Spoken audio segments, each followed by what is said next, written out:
एक तो सच्चा, तेरा नाम सच्चा, हे सनातन ब्रह्म परमात्मा, तो सदा सदा सच है। असंख्य असंख्य देवगण, ऋषिगण, दिव्य आत्माएं तेरी स्तुति करते रहते हैं, तेरी आराधना करते हैं।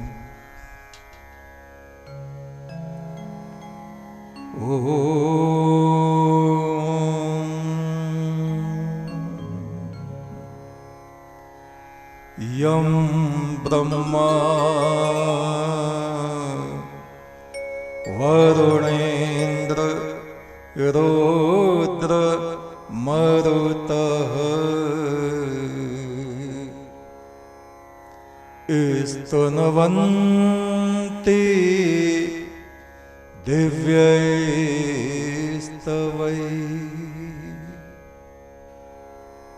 वेदः सांगपद क्रमोपनिषद गायन्ति यमसामगाः।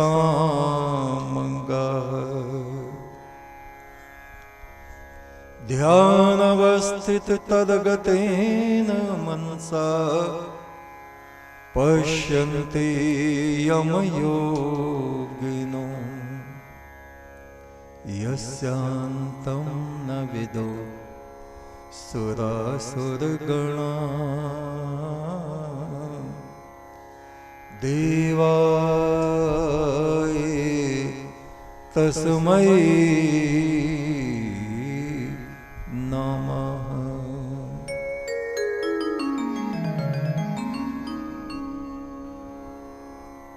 यम, ब्रह्मा, वरुण, इंद्र, रुद्र, मरुदगण आदि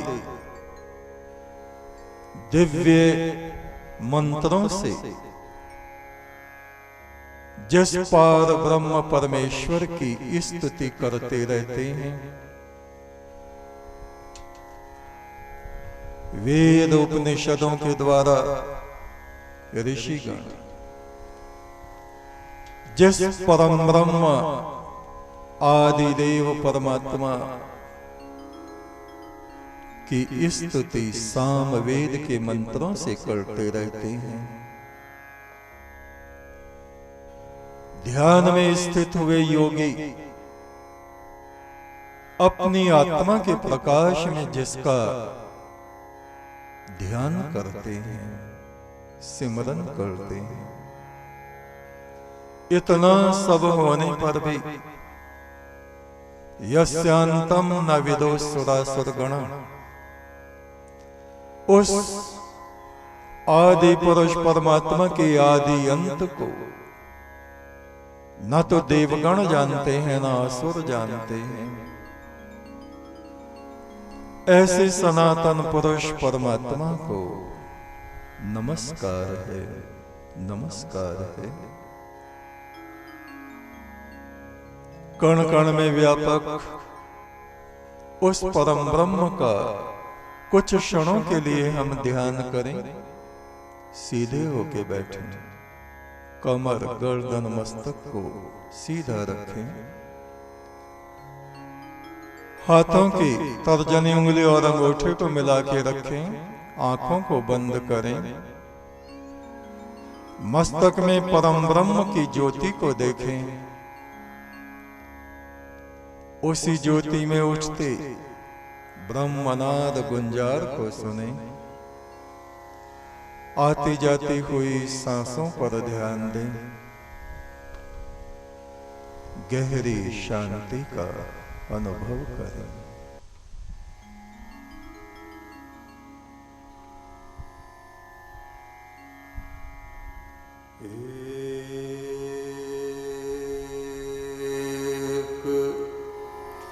तो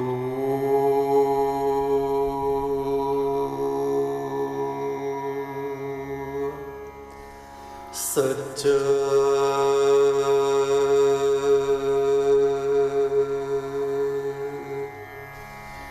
तेरा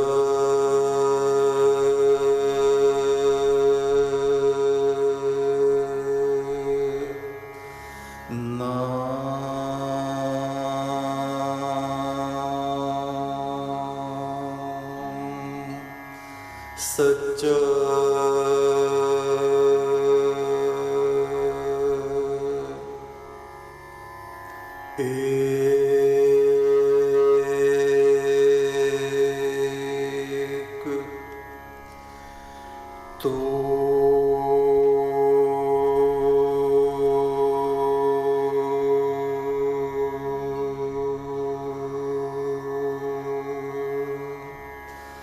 सच्चा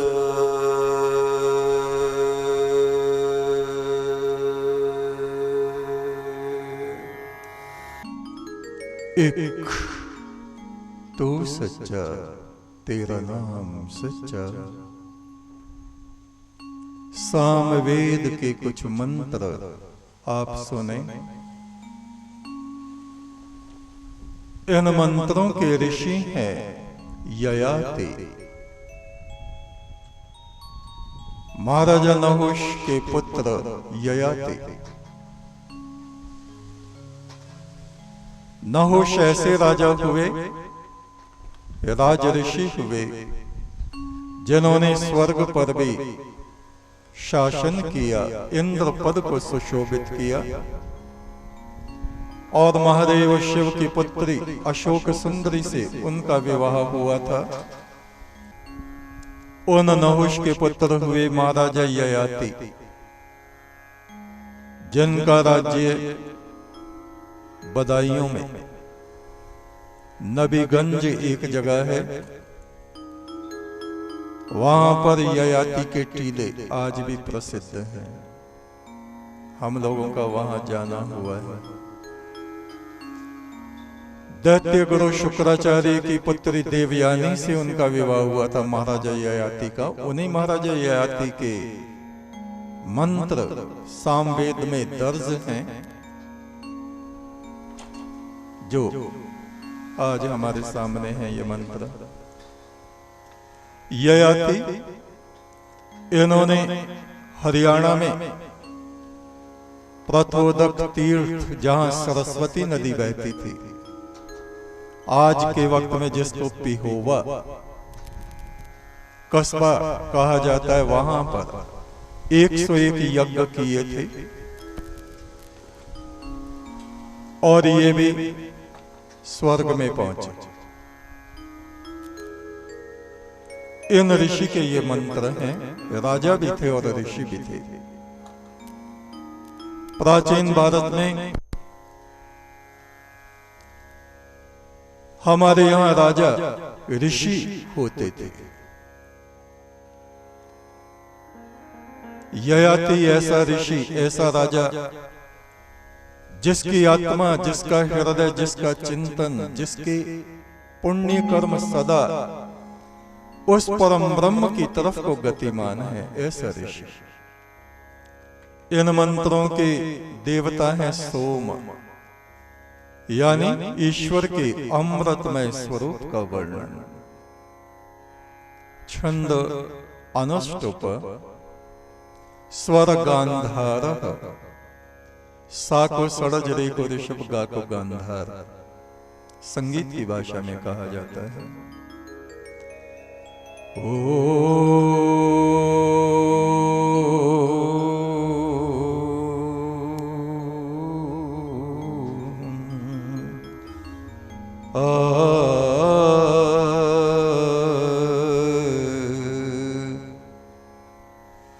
ओम सुतासो मधुमत्तमाह सोमा इंद्राय मंदेनाः पवित्रवन्तो अक्षरम् देवान् गच्छन्तु। ओम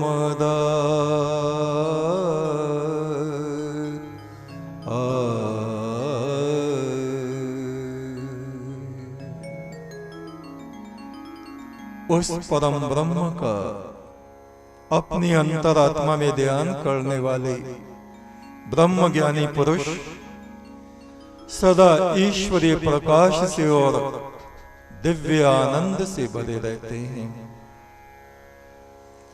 उस परम ब्रह्म के संग वे अपनी आत्मा में विचरण करते रहते हैं और सारे संसार पर अपने ज्ञान की वर्षा करते रहते हैं। ब्रह्म ज्ञानी आनंद से भरे रहते,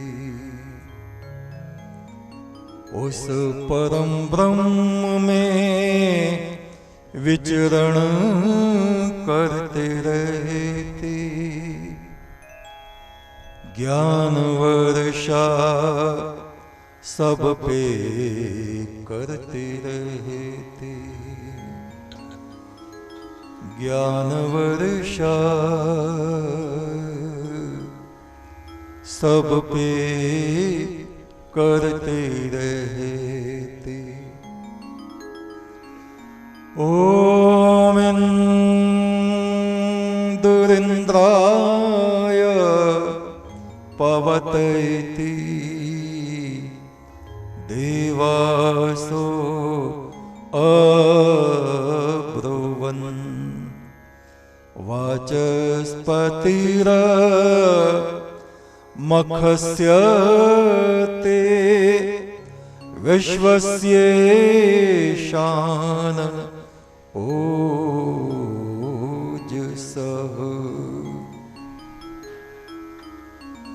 जीवात्मा जब स्वयं पवित्र हो जाता है तो वह चंद्रमा जैसा शीतल और प्रकाशमान होकर उच्चता की तरफ आरोहण करता है। सोम संयम से, सोम संयम क्या है? ब्रह्मचर्य। ब्रह्मचर्य के पालन से, यम नियम के पालन से ही वह परम ब्रह्म को प्राप्त करता है। यम नियम क्या है? बड़ी साधारण भाषा में हम कहते हैं धर्म का आचरण करो। धर्म का आचरण वस्तुतः क्या है? यम नियम। 10 नियम हैं हमारे यहाँ। प्रारंभ के 5 नियमों को यम और बाद के नियमों को नियम कहा जाता है। इन 10 नियमों को धारण करके ही विवस्वान के पुत्र वैवस्वत यमराज के पद पे सुशोभित हुए, जो मृत्यु के देवता भी कहे जाते हैं। ये 10 नियम क्या है? प्रथम, अहिंसा, किसी को कष्ट न देना, कष्ट में पड़े हुओं के दुखों को दूर करना। दूसरा, सच्चाई, हमेशा सत्य का आचरण करना, झूठ कपट छल इनका त्याग करना। संसार का त्याग कर देने से त्याग नहीं होता, बुराइयों का त्याग करने वाला पुरुष त्यागी कहा जाता है, ब्रह्मनिष्ठ कहा जाता है। तीसरा नियम है ब्रह्मचर्य, नियम संयम चरित्र की उच्चता। चौथा नियम है अस्तेय, चोरी ना करना, वस्तुओं की चोरी, बातों की चोरी, छल, इन बातों से दूर रहना। अपरिग्रह, लोभ लालच में ना पड़ना। परमात्मा ने जो हमें थोड़ा या ज्यादा दिया है उसमें से भी दूसरों के हित के लिए हमें खर्च करते रहना। नीम नाने गर फरद मर्दे खुदा बज्र दरवेशा कुनतनी में दिगर। परमात्मा के रास्ते में चलने वाले तेरे पास अगर आधी रोटी है तो उस आधी में से भी आधी जरूरतमंदों को दे दे। यही कल्याण का मार्ग है। ये 5 नियम यम कहे जाते हैं। इनके अतिरिक्त 5 नियम और हैं। शुचिता यानी पवित्रता, अंतःकरण की, वाणी की, मन की, धन की, द्रव्य की। शरीर की पवित्रता, वाणी की पवित्रता, मन की पवित्रता, धन की पवित्रता। शुचिता। इसके पश्चात संतोष, शांत हृदय से पुरुषार्थ करें, बैठे बैठे उबलते ना रहे। सफलता हमें नहीं भी मिलती है तो भी धैर्य को धारण करें। धीरज धरे सो उतरे पार। संतोष।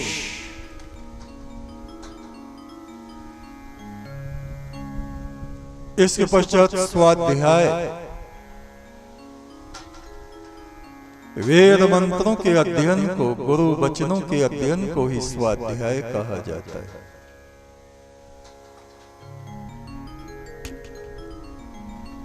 इसके बाद है तप।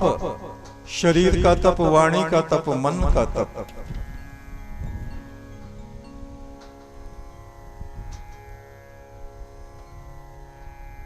देव द्विज गुरु प्राज्ञ पूजनम शौचम आजर्वम ब्रह्मचर्यम अहिंसा च शरीरम तपुच्यते। ईश्वर आराधना, महापुरुषों का सम्मान, गुरु का पूजन,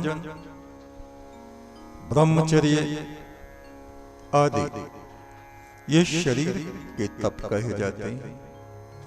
अनुद्वेग करम वाक्यम सत्यम प्रियम हितम च यत् स्वाध्याय अभ्यसनम चैव वाङ्मयम तपोच्यते। क्रोध से रहित वाणी, मृदु वाणी, हितकारक वचन और ऋषियों की वाणी का स्वाध्याय, ये वाणी का तप कहा जाता है। मनः प्रसाद सौम्यत्वम मौनम आत्म विनिग्रह भाव संशुद्धि तपोमान समुच्यते। मन का तप क्या है? हमेशा अपने मन को खिन्न ना रखें, परेशान ना रहें। मन को शांत रखें, मन को प्रसन्न रखें, परमात्मा में इसको लगा के रखें।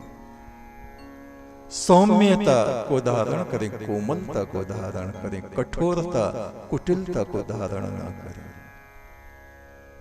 मौन रहें। ज्यादा बोलने से कोई ज्यादा विद्वान और पंडित नहीं हो जाता। मौन रहें। महादेव शिव इसके उदाहरण हैं।